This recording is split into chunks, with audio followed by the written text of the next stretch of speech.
நேற்று முன்தினம் இரவு காங்கிரஸ் கட்சியுடைய தலைவர் வைத்திலிங்கம் அவர்களும் நானும் திரு வைத்தியநாதன் அவர்களும் திரு ஷாஜகான் அவர்களும் இந்த கூட்டணி பேச்சுவார்த்தையில் காங்கிரஸ் தலையேற்றார்.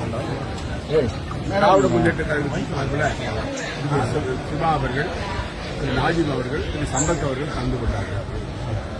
அந்த கூட்டணியில எனக்கு கிடைச்ச தகவல் என்னன்னு சொன்னா, அதாவது நாராயணசாமி நெல்லித்தோப்பு தொகுதியில வேட்பாளர் நிற்கிறது, அவர் அழுத்தம் கொடுக்கறதுக்கு காரணமாக இந்த கூட்டணி தடைப்படுது என்று அந்த திராவிட முன்னேற்ற கழகத்திலிருந்து சொன்னதா எனக்கு அந்த திராவிட முன்னேற்ற கழகத்தில் முக்கியமான ஒரு பொறுப்பாளர் சொன்னார்.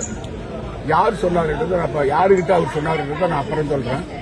சொன்னவர் யாருன்றதையும் சொல்றேன். அதனால என்னால காங்கிரஸ் திராவிட முன்னேற்ற கழக கூட்டணி உடையிறதுக்கு எனக்கு விருப்பம் இல்லை. அதனால எங்க கட்சி தலைமையில இதுபோல இந்த கூட்டணியை காப்பாற்ற வேண்டும், இந்த கூட்டணியினால அந்த கூட்டணி இருந்தால்தான் ஒரு பலமா இருக்குன்ற ஒரு நோக்கத்தோட நான் கட்சி தலைமையில என்னால இந்த கூட்டணி உடையிற மாதிரி இருந்தா நான் நெல்லித்தோப்பு தொகுதியை பொறுத்த வரைக்கும் என்னுடைய மனுவை நான் நீங்க ஏற்றுக்கொள்ளக்கூடாதுன்னு சொல்றேன்னு சொல்லி என் கட்சி தலைமைக்கு நான் தெரிவிச்சேன். அதுக்கு பிறகு மறுநாள் இந்த கூட்டணியில 5 தொகுதிக்கு பிரச்சனை வந்தது.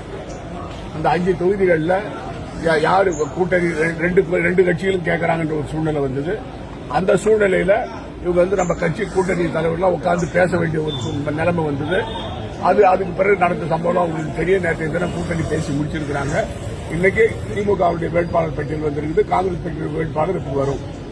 என்னை பொறுத்த வரைக்கும் காங்கிரஸ் கட்சி தான் முக்கியம், தனிப்பட்டவங்க முக்கியம் கிடையாது. என்னை சந்திச்சவங்க எல்லாம் காங்கிரஸ் கட்சி நிர்வாகிகள், பொறுப்பாளர்கள், தொடர்ந்து பல ஆண்டு காலமாக காங்கிரஸ் கட்சிக்காக உழைத்துக் கொண்டிருக்கிறவர்கள்.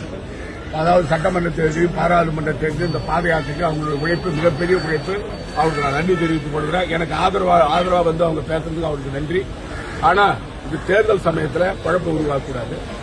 காங்கிரஸ் கட்சி வெற்றி பெறுவதற்காக, கூட்டணி வெற்றி பெறுவதற்கான நடவடிக்கை எடுக்கணும். அதான் நான் அவங்களை கேட்டுக்கொண்டேன். நீங்க தொடர்ந்து கட்சி பணி ஆற்ற வேண்டும் என்று கேட்டு அவங்களுடைய ஆதரத்தை சொன்னாலும் சொல்ல வேண்டிய உரிமை அவங்களுக்கு இருக்கு. அதை கேட்க வேண்டிய கடமை எனக்கு இருக்கு. அதை நான் சொல்லியிருக்கிறேன். கட்சி தலைமை வருவாங்க 2 நாள்ல கட்சியுடைய மாநில பொறுப்பாளர் வருவாங்க. அவங்க முடிவு